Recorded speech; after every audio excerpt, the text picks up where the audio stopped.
Henrietta's life changed in one night. A fire broke out in the small house she shared with her parents, and by the time help arrived, it was too late. The flames swallowed everything she knew, leaving her an orphan.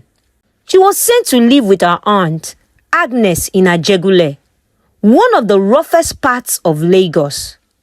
Ajegule was a place of survival. The streets were always alive with noise, children playing in dirty gutters, loudspeakers blasting music from makeshift bars, and traders shouting about their wares. But beneath the city was hardship. At night, the air was thick with the smell of burning trash and marijuana.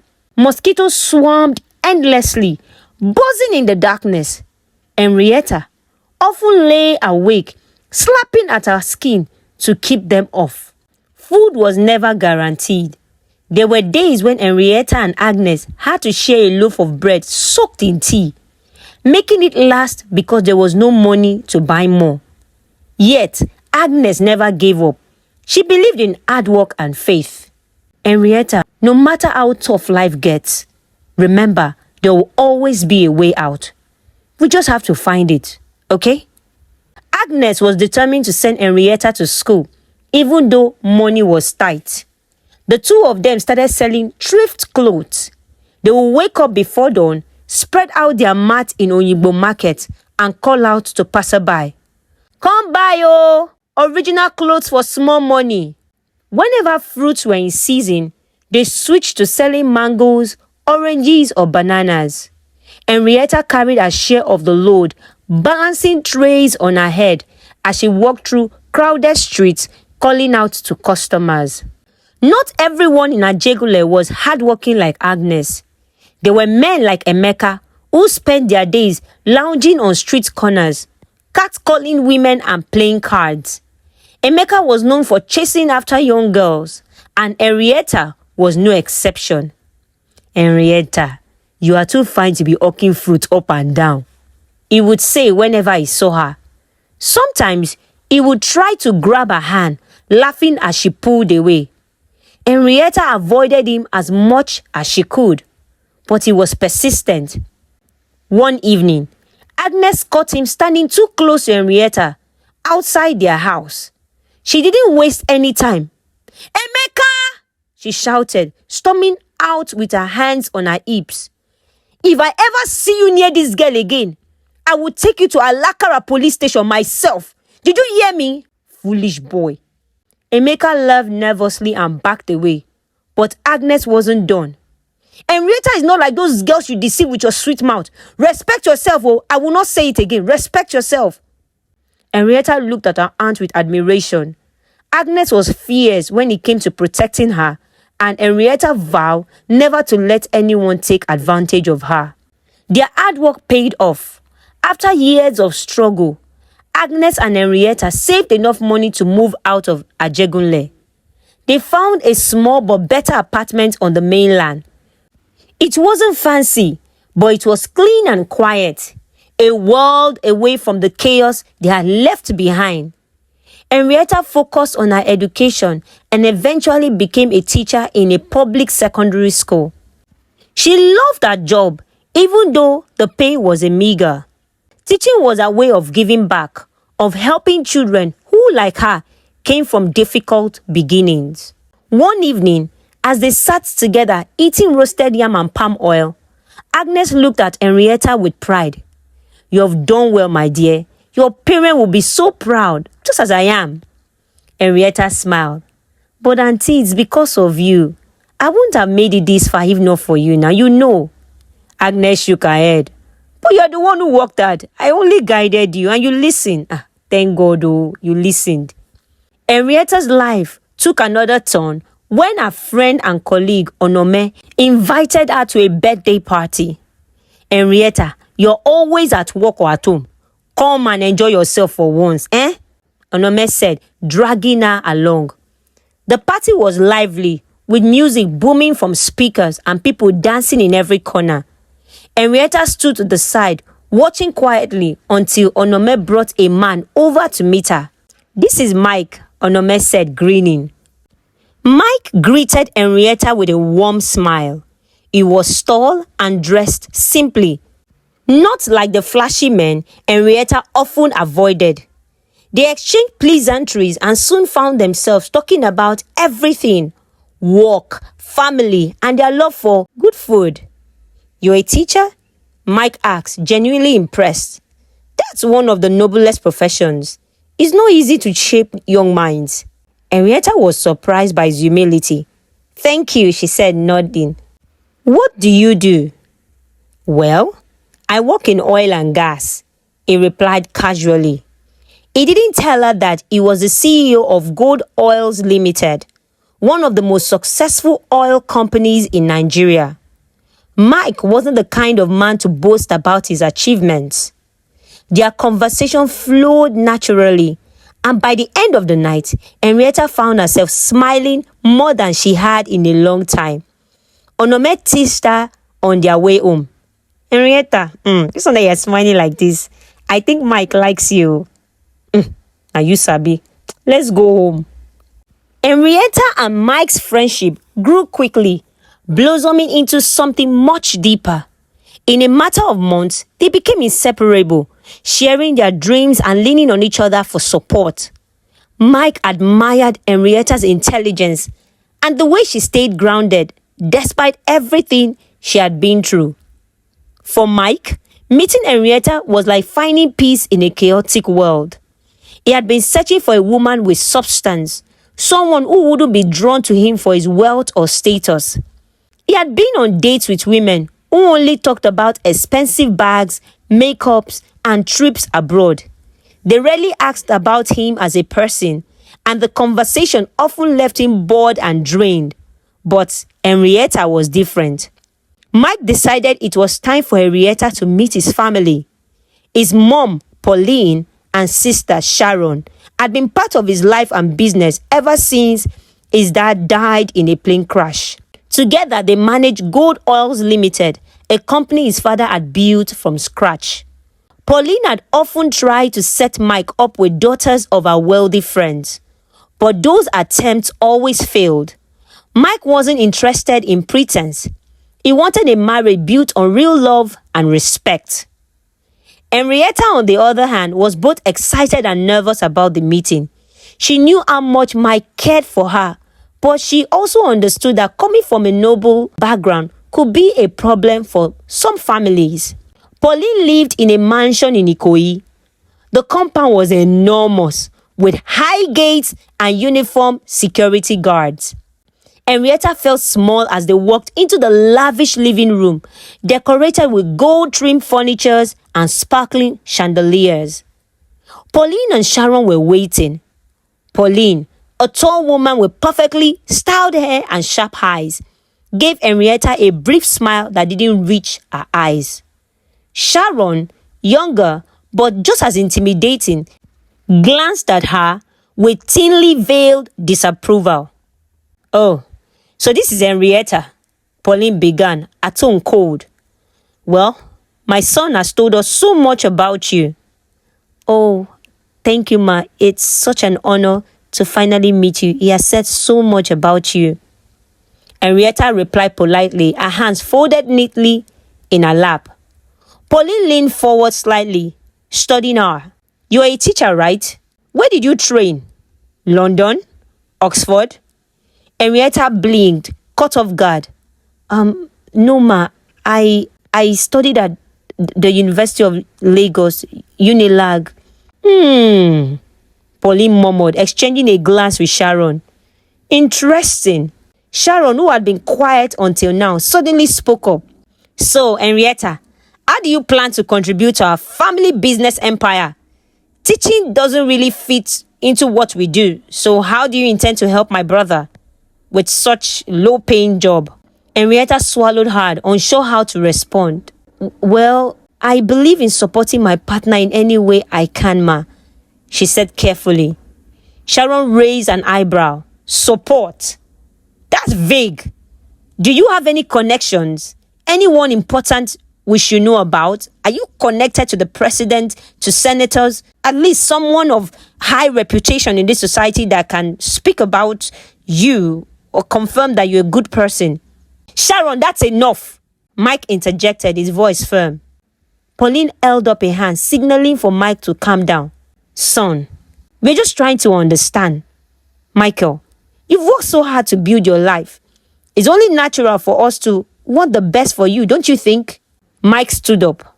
Mom, Henrietta is the best for me. And if you can't see that, I'm sorry. But it doesn't matter how you feel. It doesn't change how I feel about her. Pauline pursed her lip but said nothing. Sharon looked away, clearly unhappy with the way things were going. On the drive back, Henrietta was quiet. Mike reached for her hand and held it gently. Darling, I'm sorry.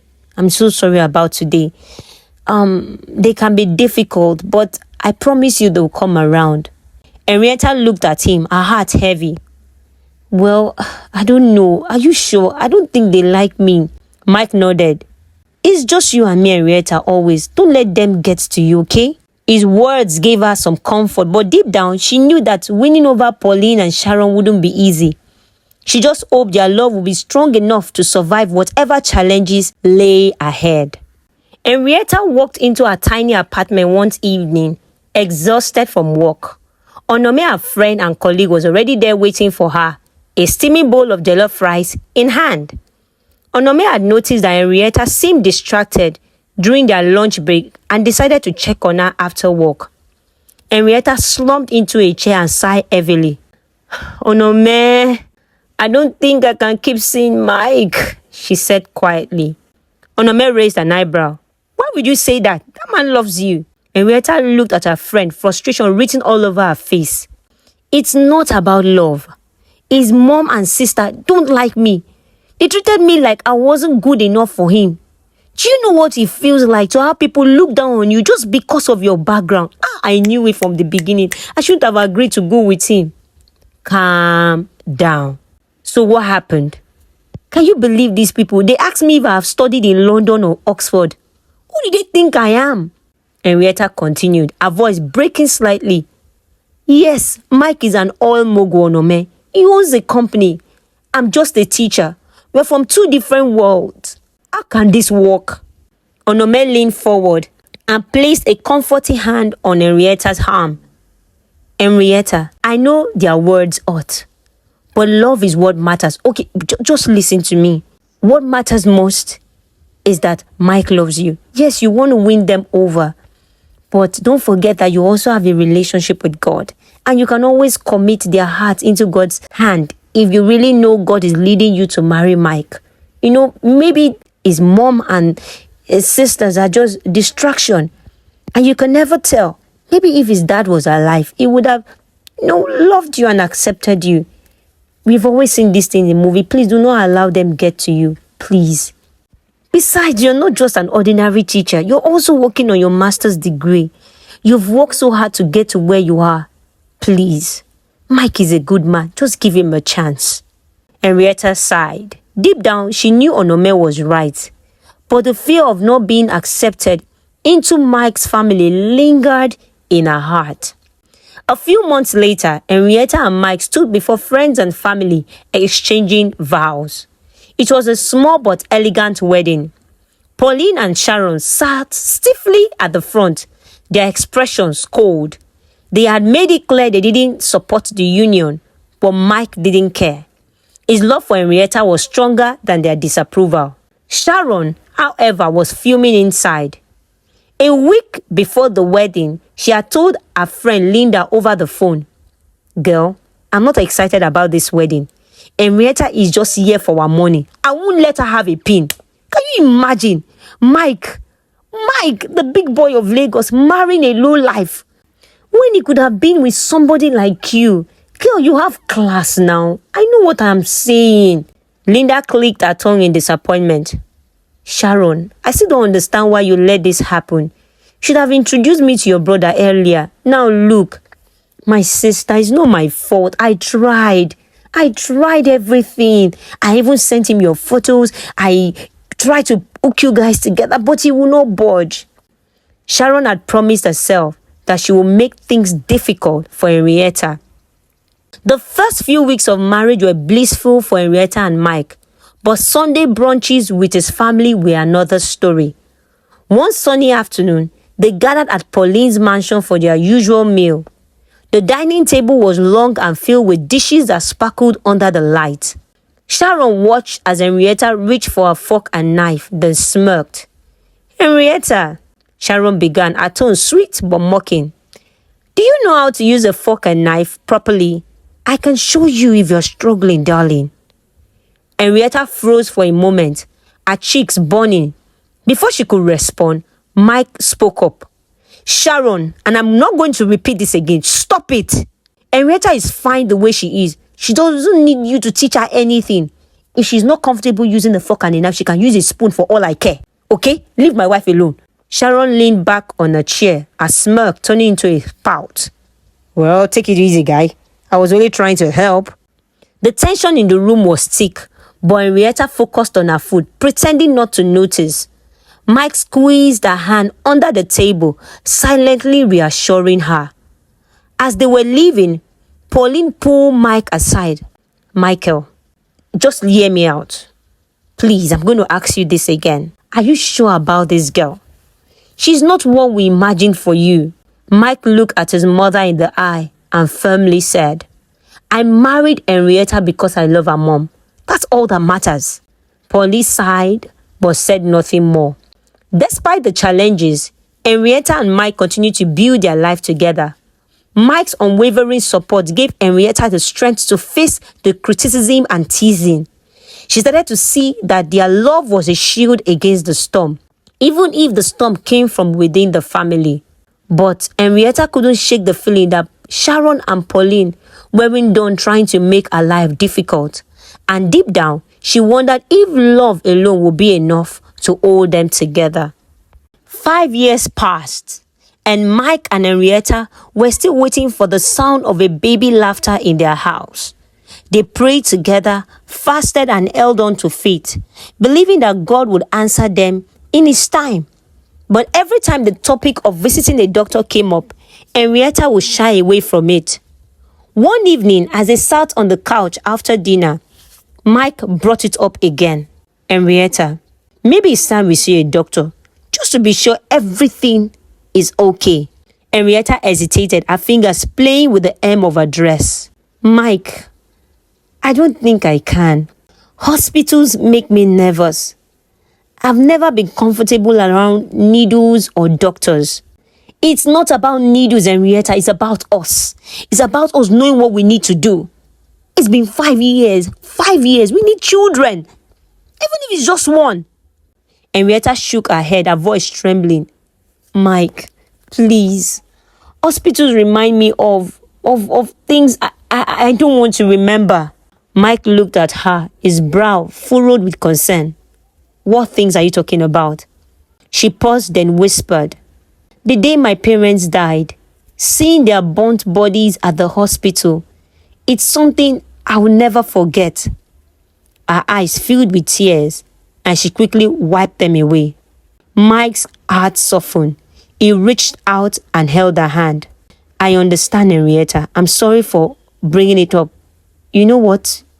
Just forget I mentioned it. We'll just keep praying like you suggested." Visiting Pauline on Sundays had become a dreaded routine for Henrietta. Pauline never missed a chance to make her feel inadequate. This Sunday was no different. As they stepped into the large living room, Pauline greeted them with a forced smile. "Ah, you're here.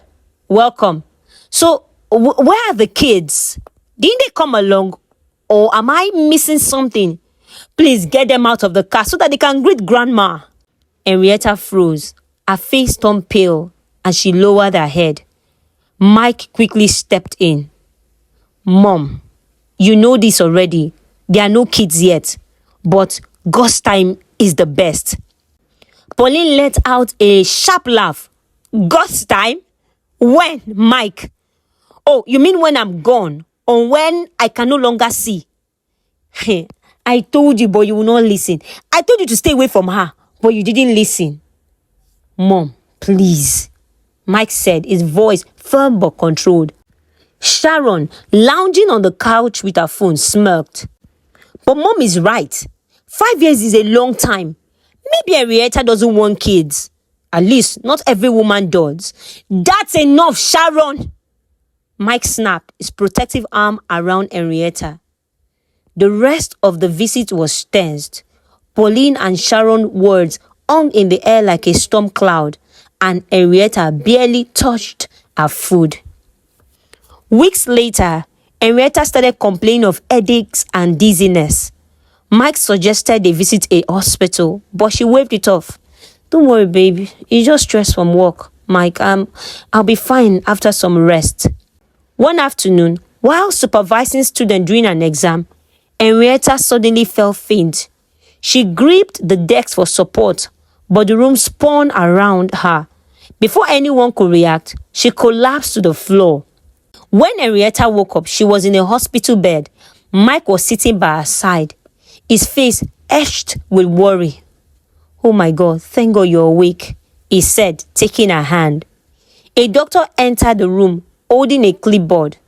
Mrs. Ojo, you've been under a lot of stress. Your blood pressure has been fluctuating dangerously. If you don't slow down and take care of yourself, it could lead to serious complications. Mike looked at her, his voice low and firm. Henrietta, this is why I've been saying we need to take your health seriously. Henrietta didn't respond. She stared at the ceiling, her mind racing. After the incident, Mike stopped bringing up the idea of visiting the doctors for their inability to conceive. He didn't want to push Henrietta too hard, especially after seeing her collapse. But deep inside, the unanswered question burned at him. Why did she resist hospital so strongly? Was it really just about needles and memories, or was there something more she wasn't telling him? Henrietta, on the other hand, felt the words closing in around her. She was running out of excuses, but she wasn't ready to face the truth, at least not yet. As months passed, the silence between them grew louder. Mike was patient and loving, but Henrietta could sense his unspoken thought. And while she loved him deeply, she couldn't bring herself to confront her fears. For now, they both pretended everything was fine, even as the tension simmered just beneath the surface, waiting for the day it would boil over. One afternoon, Onome visited Henrietta at home. After exchanging greetings and chatting about her health, the conversation grew serious. Henrietta, why haven't you told Mike the truth? He loves you, and it's better he hears it from you before he finds out from someone else. I'm just saying. Henrietta sighed deeply, eyes filling with tears. Oh no, I'm scared. I'm really scared. Oh no, how do I tell my husband that I don't have a womb? What if he hates me? What if he leaves me? I can't bear to lose him. Onome placed a hand on her shoulder. But the truth will come out one day, Henrietta. Secrets don't stay hidden forever. Unknown to them, Sharon had entered the house and stood quietly in the hallway, listening to their conversation. A wicked smile spread across her face as she realized she now had the perfect weapon to get rid of Henrietta. Pauline's birthday was a grand event, and Mike insisted it be celebrated in his home. The family gathered around the dining table where a lavish feast was set. Henrietta sat quietly, her mind heavy with the weight of her secret. As the food was about to be served, Sharon suddenly stood up. Hi, Mom, I would like to say a prayer, she announced, her voice dripping with forced sincerity. Everyone bowed their heads as Sharon began. Dear God, thank you for Mom and for blessing this family. And thank you most especially for exposing our enemies, especially those who refuse to confess that they have no womb. The room fell silent. Mike's head shot up, his face a mixture of confusion and anger. What kind of prayer is that, Sharon? He asked sharply. Sharon smirked. Ask your wife. She knows exactly what I mean. Henrietta's heart raced, Tears swelled in her eyes as all eyes turned to her. Mike leaned forward, his voice firm but low. Henrietta, what's going on? Please tell me the truth. Before Henrietta could speak, Sharon interrupted. Since she lost her tongue, let me help her. Henrietta told her friend Onome that she doesn't have a womb. She has been hiding it from you all this time. Gasps filled the room. Pauline's hand flew to her chest. I knew it! I knew this girl was a liar, an opportunist. Didn't I warn you, Mike? Mike's face was unreadable as he turned to Henrietta. Babe, is this true? He asked quietly. Henrietta sobbed, her voice barely audible. I wanted to tell you, Mike. It's not what you think. I was raped when I was younger. I was afraid that I was pregnant. So I took something that damaged my fallopian tube. I can't have children. The room was so silent that the sound of a fork dropping could be heard. Mike stood there, his face expressionless, as if the words hadn't sunk in. Pauline slapped her hand on the table. I knew she wasn't good for you, a liar and a disgrace. Security! Go upstairs and pack her things. She's leaving this house tonight. Mom, please, Mike said weakly, but Pauline was already shouting orders. Henrietta stood frozen, tears streaming down her face. Mike finally turned to her, his voice cold and distant. So you've been lying to me all these years. I trusted you. Henrietta shook her head. No, Mike, I didn't lie about my parents. They died in a fire. You can ask Auntie Agnes. I just didn't know how to tell you that I didn't have a womb. I was waiting for the right time. Mike said nothing. He turned away, a silence cutting deeper than any words. Henrietta packed her belongings and moved to her aunt's house. Auntie Agnes, a kind woman, hugged her as she sobbed into her arms. You'll get through this, my child, her aunt said, softly stroking her head. God has a plan for you, even if it feels like the world is against you. But Henrietta couldn't sleep that night. Every time she closed her eyes, she saw the look on Mike's face, the pain, the disappointment, the betrayal. She whispered into the darkness, God, if you are there, please don't leave me. I know now, more than ever, I need you, please. Henrietta sat on the edge of the bed in her aunt's room, her hands shaking as she spoke. Auntie Agnes listened intently, her face a mixture of shock and sadness. Auntie, it was years ago. Emeka, our neighbor in Ajegule, told me he had a letter for me during the church convention in Aba when you traveled.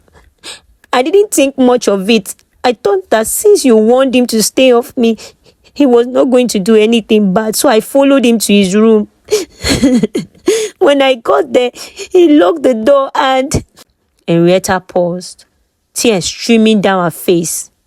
Agnes placed a comforting hand on her shoulder. It's okay, my dear. Just take your time. Henrietta wiped her eyes and continued. He forced himself on me. I was too scared to fight back. I didn't want to disappoint you or anyone else, so I didn't tell anyone. When I got to school, I asked a friend to help me. She took me to a nurse who wasn't even qualified. They gave me something to drink, and that was it. I thought I had fixed everything. She paused, her voice filled with regret. But years later, I found out it had damaged my womb and fallopian tubes. That's why I can't have children. Agnes shook her head, her eyes glistening with tears. Why didn't you tell me, Henrietta? I could have helped you. We could have prayed together as well. Henrietta lowered her head. I was scared, Auntie. How could I have told you that someone raped me? We were already poor. I didn't want to add this to our list of problems. And I didn't want you to be ashamed of me. Please. Agnes held her close, her voice firm but kind. Listen to me, Henrietta. Look at me. Look at me. God is a merciful God. You made mistakes, yes. But remember that His love is greater than any sin. There are women who don't even have fallopian tubes, yet God has blessed them with children. With God, nothing is impossible. Don't let guilt, don't let shame rob you of the fact that God loves you. I know, yes, I know you were raped. I know it wasn't your fault. And even if it was your fault, God does not see you the way other people see you. Please, I don't want you to end up thinking about taking your life because of someone else's error. Please. Henrietta stayed up late every night, praying and asking God for forgiveness. Her heart was heavy with guilt, but her aunt's words gave her hope. One Sunday after church, the pastor's wife, Sister Rita, pulled Henrietta aside.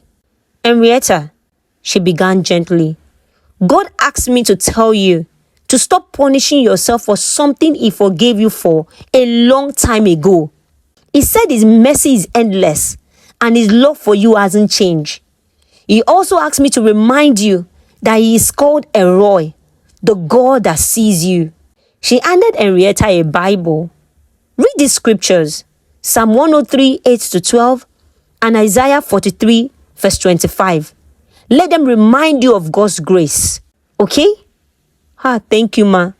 I really needed to hear this. Henrietta had been trying to reach Mike, sending him voice messages and calling his office. But he had blocked her number. Each attempt left her feeling more hopeless.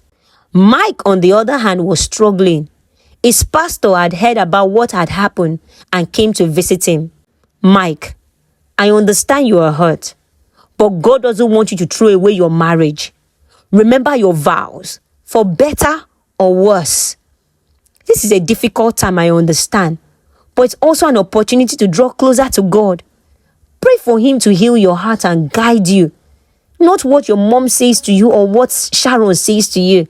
You need God to guide you now. That night, Mike knelt by his bed, tears streaming down his face.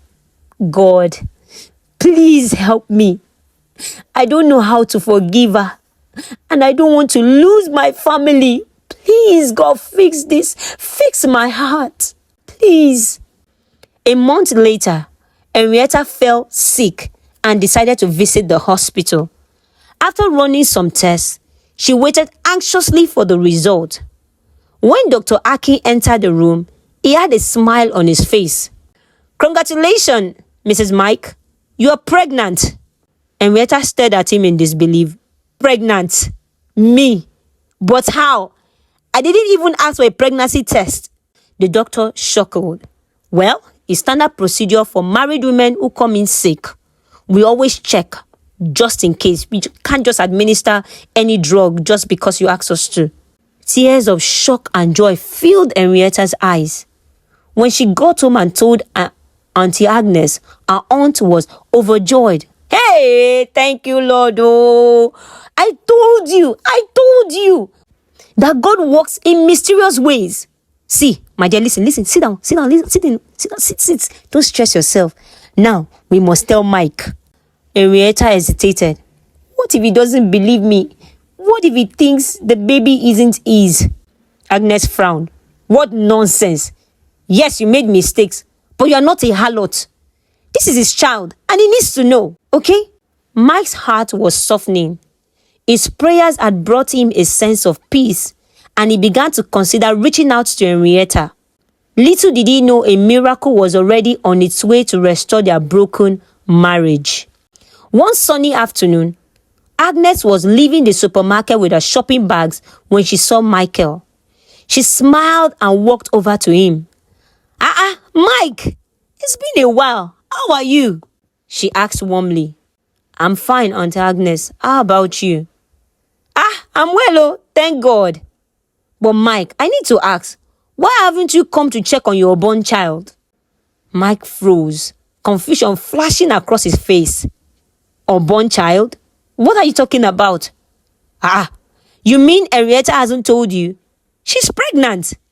She didn't even know until she went to the hospital. When was that again? Yeah, last month. For a moment, Michael couldn't speak. The news left him stunned. Agnes placed a hand on his arm.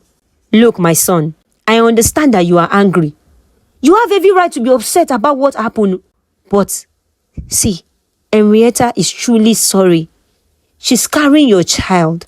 Please, Michael, forgive her. Everyone makes mistakes, but forgiveness is what brings healing.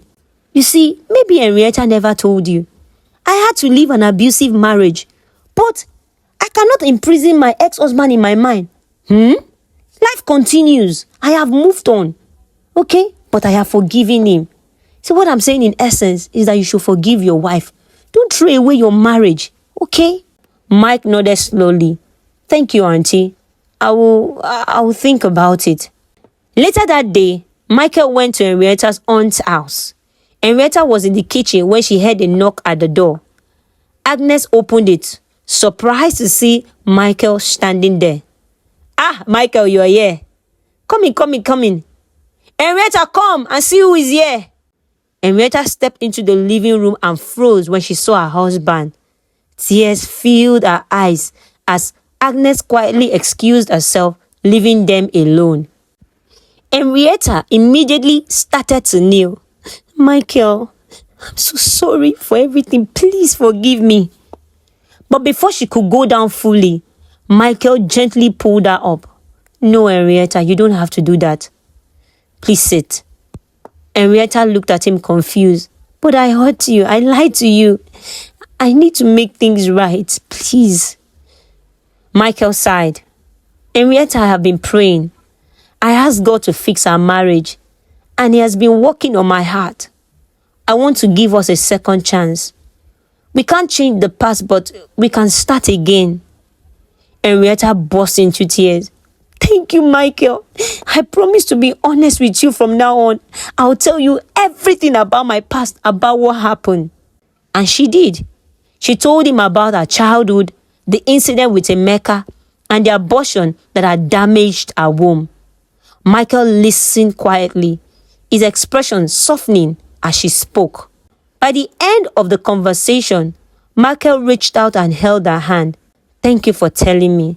Let's just move forward together, okay? Please. That day, Henrietta packed her belongings and moved back home with Michael. A few days later, Henrietta decided to visit Pauline and Sharon. She knew she needed to clear the air with them. When she arrived, they were both in the living room. Pauline raised an eyebrow. What do you want, Henrietta? Sharon folded her arms. Are you here to tell us more lies? Henrietta shook her head. I came to apologize. I know I hurt you both.